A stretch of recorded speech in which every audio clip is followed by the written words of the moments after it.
Et c'est vrai qu'être confronté, tu vois, à cette réalité de la vie, à la fois c'est très compliqué et je le souhaite à personne, mais d'un autre côté, si tu arrives à absorber les leçons de manière positive, ça te donne une énergie, une envie de revanche qui est extrêmement forte et qui fait qu'aucun problème du quotidien que tu vas rencontrer après en business peut t'inquiéter, parce que moi je dormais vraiment sous les ponts, dans les T'as cybercafés. vraiment dormi dehors. Ouais, j'étais vraiment... C'est pas une légende. Non, c'est pas une légende. Tu vois, les gens disent souvent, ouais, il doit en rajouter.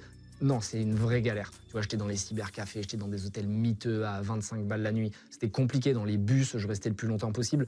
Encore une fois, je veux pas faire Calimero, tu vois, parce que les gens ont l'impression que je veux faire du cinéma avec ça. C'est pas le cas. Je veux plutôt envoyer un message d'espoir à tous ceux qui ont soit un handicap physique compliqué, soit qui n'ont pas d'oseille, soit qui ont une situation sociale vraiment relou.